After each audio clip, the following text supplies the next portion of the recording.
Hello everyone. आज मैं आपके सामने फिर से एक नया टॉपिक लेके आया हूँ। इस बार जो टॉपिक है वो कुछ कार बाइंग डिसीजन से रिलेटेड है। तो जब भी हम कोई भी कार लेने की जब हम सोचते हैं या प्लानिंग करते हैं तो उससे पहले हम बहुत सारी रिसर्च करते हैं कार के बारे में, कौन सी गाड़ी लेनी है, कौन सी कंपनी की गाड़ी लेनी है, कौन सा मॉडल लेना है।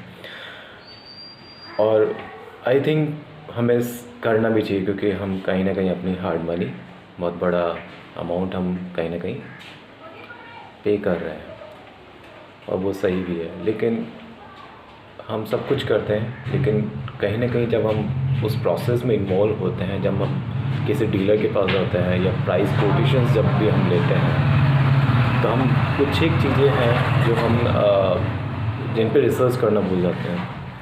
तो उनमें से एक चीज़ है कार इंश्योरेंस। तो जब भी आप कार ख़रीदने जाएंगे किसी भी डीलर के पास, तो वो आपको एक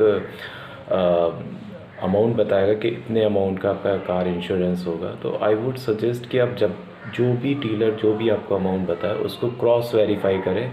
आपके कोई भी जानकार है जो ऑटोमोबाइल्स के अगर कार इंश्योरेंस करते हैं तो उनसे पता करिए कि एक्चुअल में कार इंश्योरेंस कितने का हो रहा है अभी मार्केट में।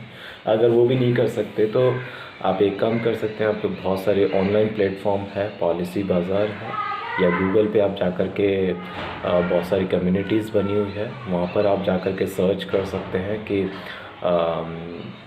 एक्चुअल में उसका अमाउंट कितना आ रहा है कार इंश्योरेंस का। अगर बट आई वुड सजेस्ट कि आप पॉलिसी बाज़ार रिकमेंडेड है, क्योंकि एक्चुअल में आपको वहाँ पे n number of insurance companies मिल जाती है। जिस भी इंश्योरेंस कंपनी से आपका डीलर करवाएगा सेम कंपनी का इंश्योरेंस आपको पॉलिसी बाज़ार से भी मिल जाएगा, जो कि बहुत ही कम दामों पे।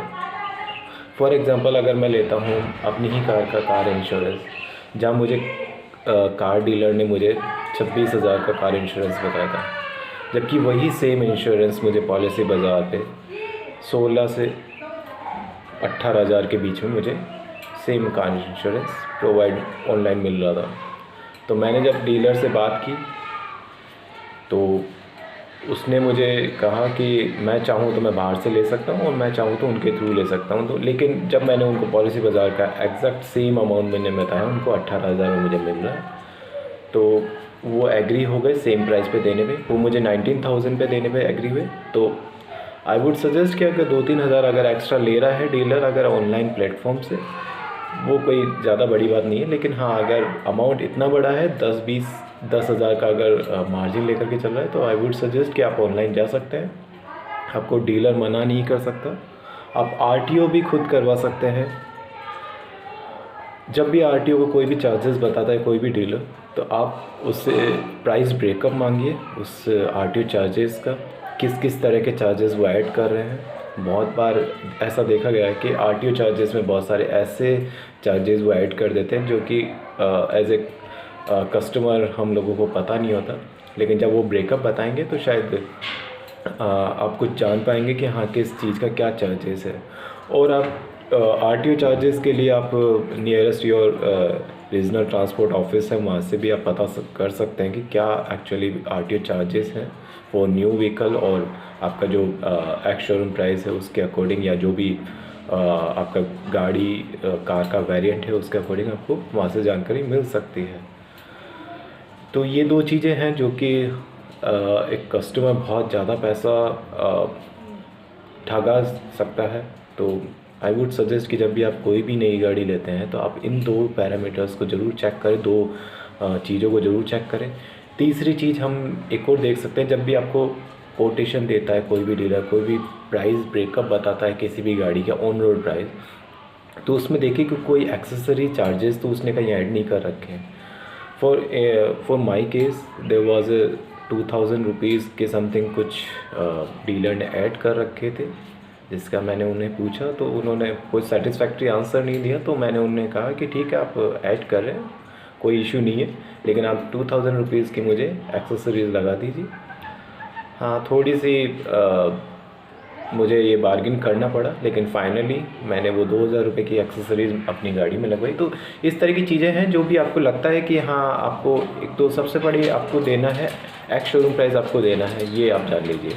डीलर को जो भी अमाउंट देना है उसमें एक्स शोरूम प्राइस आपको देना है, उसमें कोई हेरफेर नहीं हो सकती, जो कि ऑनलाइन आप चेक कर सकते हैं। वो बिल्कुल सही बताएगा, जो एक्चुअल प्राइस है वही आपको मिलेगा। उसके बाद अगर वो कहीं ना कहीं वो मार्जिन या अपना कमीशन कमाता है तो दूसरा है इंश्योरेंस और एक आरटीओ चार्जेस। तो इन दोनों के अलावा अगर आरटीओ चार्जेस और इंश्योरेंस के अलावा अगर कोई भी एक्स्ट्रा चार्जेस आपको लगते हैं तो आप डीलर से पूछ सकते हैं। इंश्योरेंस के लिए मैंने बता दिया आपको, पॉलिसी बाज़ार पे जाके आप चेक कर सकते हैं कि आपकी व्हीकल का कितना इंश्योरेंस बन रहा है। अगर 2-3 हज़ार का डिफरेंस है तो आई वुड सजेस्ट कि आप डीलर के थ्रू ही करवाइए। इससे फ़ायदा ये होता है कि इन केस कभी भी आपको क्लेम लेना होता है तो आपको एक तरह से डीलर, आपका जो सेल्स पर्सन है, उसकी भी कहीं ना कहीं आपको हेल्प मिल जाती है। और वो आई वुड सजेस्ट कि उनके थ्रू फिर जाइए अगर 2-3 हज़ार का ही डिफरेंस है। अगर ज़्यादा का डिफरेंस है तो आप ऑनलाइन परचेज़ कर सकते हैं पॉलिसी बाज़ार से, आपको 100% आपको वहाँ से भी ऑनलाइन हेल्प मिल जाएगी। तो यही था आज के लिए। नमस्कार दोस्तों, अगर आपके कोई भी किसी भी तरह के रिलेटेड क्वेश्चंस हैं, कुछ भी क्वेरी है तो आप मुझे पूछ सकते हैं कमेंट में, मैं उनका आंसर देने में की कोशिश करूँगा। धन्यवाद।